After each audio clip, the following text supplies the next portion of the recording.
Hello and welcome. You found the Social Work Podcast. My name's Jonathan Singer, and I'll be your host as we explore all things social work.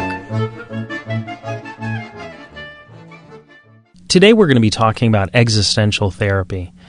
Existential therapy is an insight-oriented therapy, much like Freudian psychoanalysis or Adlerian personal psychology.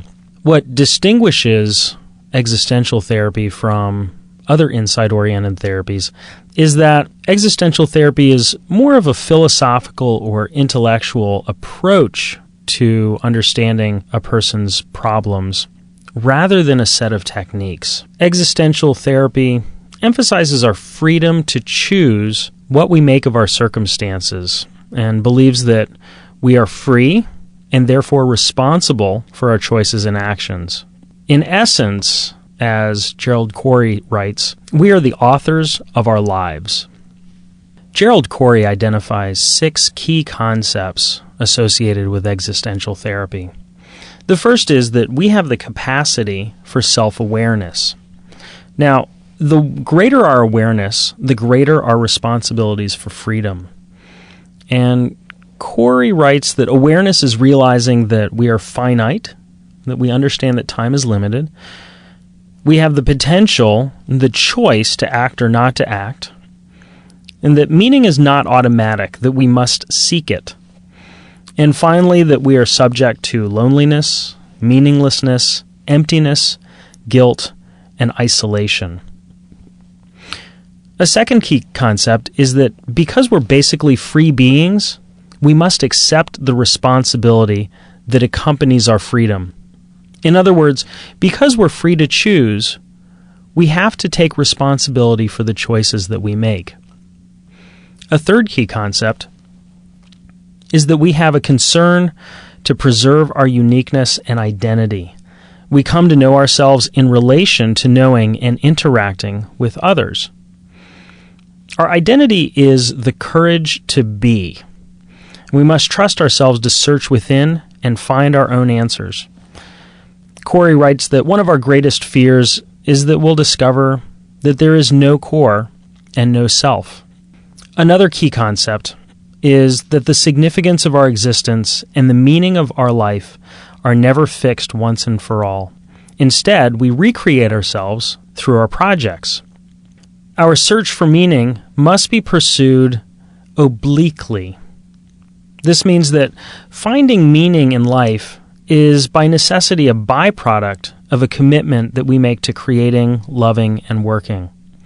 Another way of thinking about this is that we can't directly seek meaning. Rather, we have to engage in activities, and it is through that engagement that we actually find the meaning in our lives. Viktor Frankl talked about the will to meaning as our primary focus in life. Frankl said that life in and of itself is not meaningful. The individual must create and discover that meaning. Now, one of the themes here is that people are creating their own realities. And this is a phenomenological approach, similar to Adler, but very dissimilar to Freud. And this phenomenological approach assumes that we are actively involved in the creation of our own realities. As a therapist, if we understand that our client is creating their own reality, it's therefore important for us to assess and identify what that reality is and the meanings that our client is making of his or her reality. Final key concepts include anxiety is part of the human condition. The existentialists believe that anxiety is a basic condition of life. And they call this existential anxiety. They consider it to be normal. In fact, life can't be lived, nor can death be faced without anxiety. Anxiety can be a stimulus for growth as we become aware of and accept our freedom. We can blunt our anxiety by creating the illusion that there is security in life.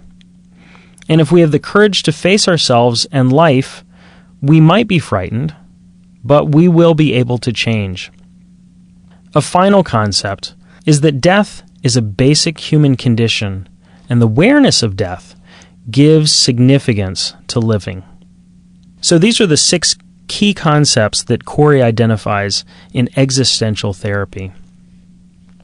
One of the criticisms of existential therapy is that its concepts can be vague and hard to understand. So, in the attempt to make it a little bit more clear what existentialists stand for, I'm going to compare and contrast the existential approach to therapy with Freud's psychodynamic approach. Existentialism believes that we are free to make our choices, and we're not hindered by the past or by biological drives. In contrast, Freudian psychoanalysis believes that freedom is restricted by unconscious forces, irrational drives, and past events. In existentialism, anxiety can be useful.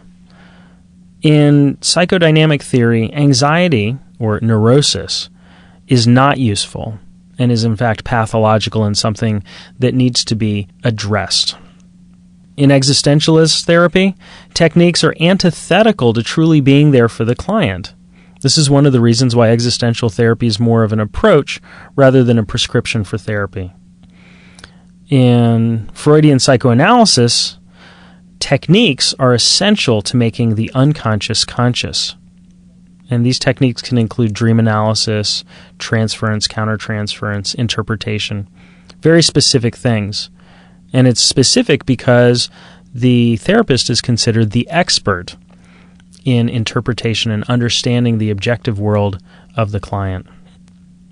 Now, both existential and psychodynamic are insight-oriented.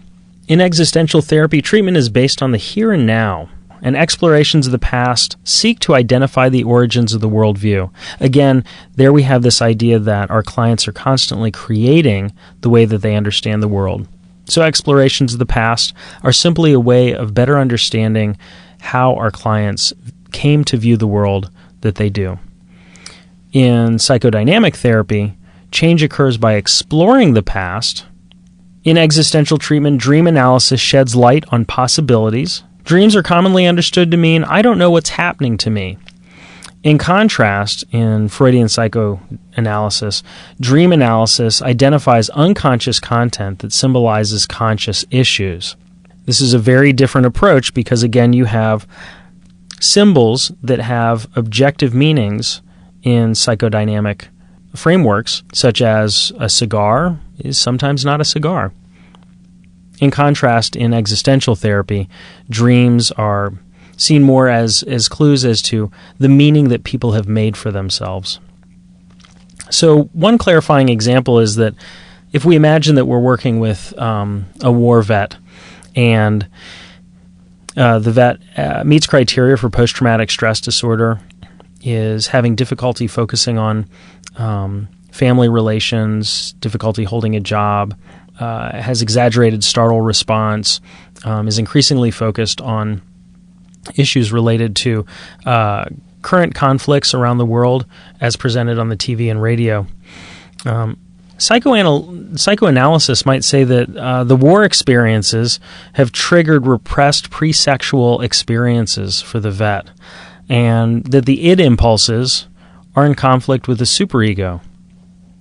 In contrast, an existential approach to therapy might say that without the focus on Vietnam and post-traumatic symptomology, the vet's world would be revealed as pointless and absurd.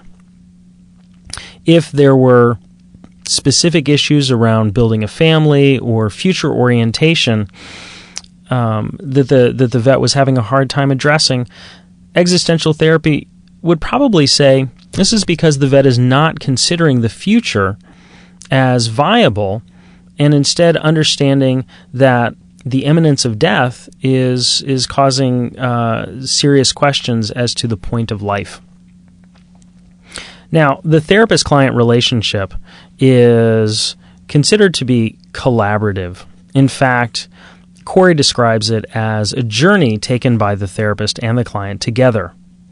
The relationship demands that the therapist be in contact with his or her own phenomenological world. That is, the therapist must be aware of the way that he or she is constructing their own world so that they can understand that their client is constructing his or her own world, and that those worlds are necessarily going to be somewhat different. The core of the therapeutic relationship is respect and faith in the client's potential to cope, and sharing reactions with genuine concern and empathy. Now, some therapeutic goals in existential therapy include giving attention to the client's immediate ongoing experience with the aim of helping them to develop a greater presence in their quest for meaning and purpose. Another goal is to recognize factors that block freedom. A third goal is to challenge clients to recognize that they are doing something that they formerly thought was happening to them. So again, this addresses the concept of freedom and responsibility. If your client believes that child protective services is something that is happening to them, it's important for you to help them understand that in fact they are active participants in this world, in this situation, and that their choices and their decisions are components of the current situation that they're in. No judgment on whether or not a confirmed case of abuse has merit, but I'm just saying that in existential theory, that the important thing is to focus on helping your client understand their own action as being part of their world. And finally, the final goal is to accept freedom and responsibilities that go along with that action. The phases of counseling can be broken down into the initial, the middle, and the final. In the initial phase, you really want to see how your client understands their world. Again, this is the phenomenological viewpoint. In the middle phase, you can explore how your clients developed that view of the world and how that view of the world is affecting what's currently going on with them, how that influences what it is that they see as their responsibilities, their actions, what they have choices over. And finally, the last phase of counseling is geared towards understanding how clients can take what they've learned and making their lives more purposeful, intentional, and grounded in meaning. Some of the things to do during the assessment phase is to identify existential themes. And these are themes related to responsibility, mortality, isolation, and meaningless. These are the big four that Yalom discussed in his classic 1980s text. Dreaming, like waking, is a mode of existence or being in the world, and special attention is paid to themes in dreams and making sure not to place emphasis on the therapist's interpretation. So whereas in Freudian psychoanalysis, really it's the therapist that's responsible for ultimately interpreting what a dream means because the client is unconscious of the meaning. In existential approaches, it's really the client that ultimately determines what a dream means. Some assessment techniques are the use of objective and projective tests, such as the Rorschach and the thematic apperception test. The purpose of life test, this addresses individuals' views of life goals, their world, and their death. And the experiencing scale, which looks at feelings and self-awareness. Because there are no specific techniques in existential therapy, application really looks like incorporating techniques and approaches that you, as a therapist, are comfortable using. Just remember that as you use your techniques, the primary emphasis is on understanding the client's current experience. As you adapt interventions, that you're really focusing on these issues of choice, freedom, and responsibility. And ultimately, you're guided by the philosophical framework about what it means to be human. Now, existential therapy has been applied to multiple areas. Clients who are seeking personal growth are great candidates for taking an existential approach. Career or marital failure, retirement, grief work, and any transition from one stage of life to another.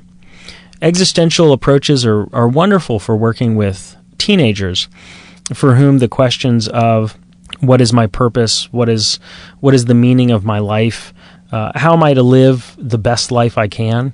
All of these questions are classic teenage angst questions. A final area of application is helping those who are struggling to find meaning in life and facing the anxiety of their eventual death. An obvious group for this is older adults. Existentialist philosophy and existential therapy have contributed a lot to social work practice and clinical work in general. One of the big ones is that existential theory contributed the concepts of self-determination and personal responsibility. It provided a perspective for understanding the value of anxiety and guilt and the role and meaning of death in treatment. The existential approach really enables clients to examine the degree to which their behavior is influenced by social and cultural conditioning. In his 2005 text, Gerald Corey, in fact, argues that the existentialist approach is perhaps the most culturally competent approach because it provides social workers with a framework for understanding the universal issues of freedom, choice, life, and death. And because it's not technique-bound, there are no cultural limitations on how this approach is practiced. However, one of the limitations of an existentialist approach is that it lacks systematic statements of principles and practices of therapy. It uses vague and global terms and abstract concepts that can be very difficult to grasp, such as the will to meaning. Finally, it's not been subjected to scientific research as a way of validating its procedures. Now, in a recent article, Keshen acknowledged the limitations of existential therapy, primarily in its lack of empirically testable techniques or approaches. In a 2006 article, he attempts to operationalize existential techniques. If you want more information on his approach, his article can be found in the American Journal of Psychotherapy, Volume 60, Issue 3, and the article is called A New Look at Existential Psychotherapy. And in this article, he attempts to operationalize the issues of your actual purpose or your substituted purpose in life. And then he applies those to issues of mental illness, substance abuse, personality disorders, things like that. So, in conclusion, existential therapy is really a philosophical or intellectual approach that provides therapists with a framework to understanding their clients' problems rather than providing a set of techniques for actually addressing the problems that clients come in with. The main issues that existential approaches address are issues of freedom, the freedoms that we have to choose, and the responsibilities that come with those choices. The other main issues that are significant are issues of the meaning of life and the reality and acceptance of death. So I'm Jonathan Singer. Thanks for being with me today for this episode of the Social Workers Podcast. If you have suggestions for future podcasts, please feel free to email me at cooljazz@flash.net. And to all those social workers out there, keep up the good work.